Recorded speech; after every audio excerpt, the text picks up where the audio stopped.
87 क्षेत्र हमसे जुड़े हैं।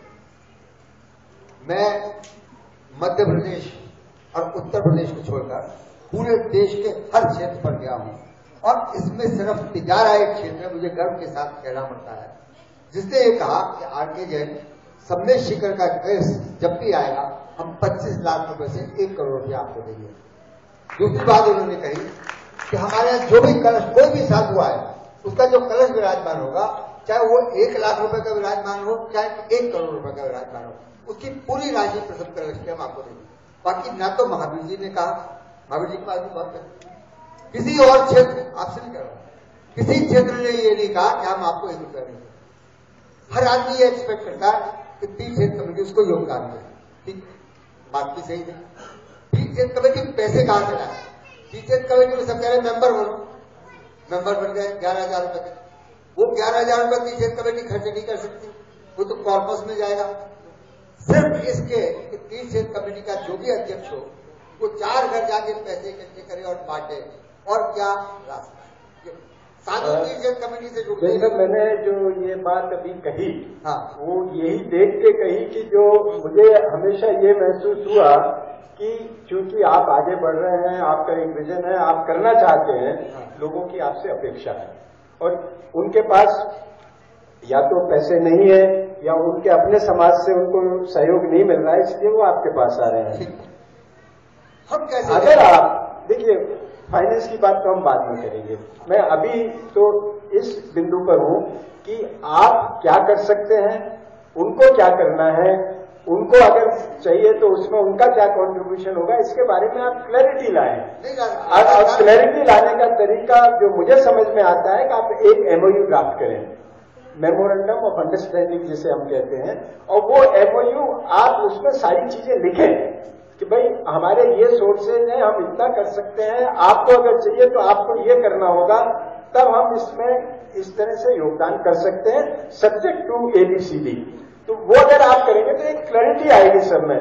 आप चाहे वो साइन करें या नहीं करें, वो एक आप ड्राफ्ट एमओयू बनाए, सारी संबद्ध संस्थाओं को भेजें और आगे जो आपसे एक साथ संबंधित हो उनसे आप एमओयू करके उनको अपने साथ संबंधित करें। उसमें क्या होगा, एक क्लैरिटी रहेगी। देखिए, फंड्स की बात तो बाद में आएगी, पहले तो पता होना चाहिए ना कि सिस्टम क्या है, प्रोसीजर क्या है और एक दूसरे की क्या जिम्मेदारी है और किस क्षेत्र पर उनको पैसा मिल सकता है।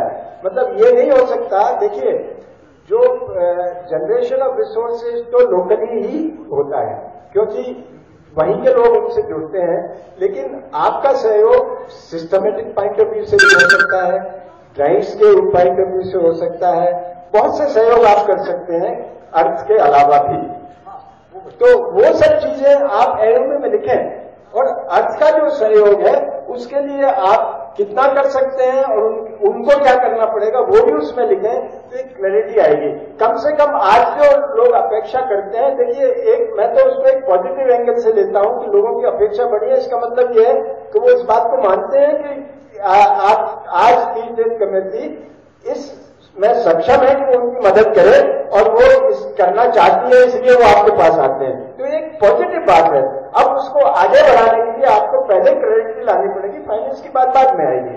मैं तो अभी अपने पहले बिंदु पर हूं कि हमारे जब भी हम एक ऑर्गेनाइजेशन की बात करते हैं, जब भी हम एक काम करने की बात करते हैं, कोई बड़ा काम हाथ में लेते हैं, उस काम करने के पहले जो हमारा सिस्टम है, अगर जैसे मैं NTPC में हूं, अगर हम एक नया प्रोजेक्ट 4,000 मेगावाट में लगा रहे हैं जहां हम 20,000 करोड़ रुपए का इन्वेस्टमेंट करेंगे, सबसे पहला काम हमारा ये होता है कि वहां के सिस्टम्स बनते हैं, वहां के प्रोसीजर्स बनते हैं, डेलीगेशन बनता है और कौन क्या करेगा ये बनता है। उसके बाद फिर हम आदमियों की पोस्टिंग करते हैं। पहला कदम सिस्टम प्रोसीजर का, दूसरा कदम आदमियों की पोस्टिंग का, फिर पैसे की और आगे की बात आती है।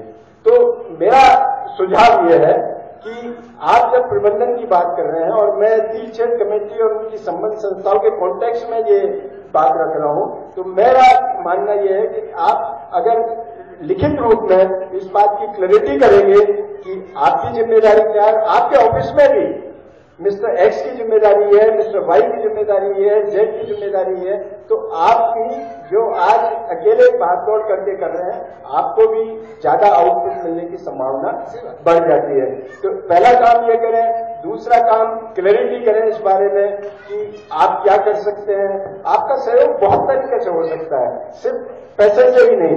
और पैसा जब आप अगर देंगे तो उनको भी कितना योगदान करना है और उनकी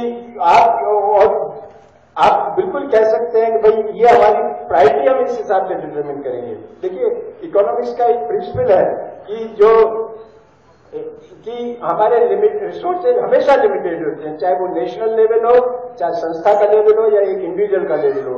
हर आदमी अपनी प्रायोरिटीज फिर नीड्स की डिसाइड करता है। तो वो प्रायोरिटी का तरीका भी आप उसमें क्लियर कर दें। उससे क्या होगा कि संस्थाओं को भी क्लैरिटी होगी, आपको भी इसमें सुविधा रहेगी और उससे काम ज्यादा अच्छा आगे बढ़ेगा। ये मेरा आपसे सुझाव है।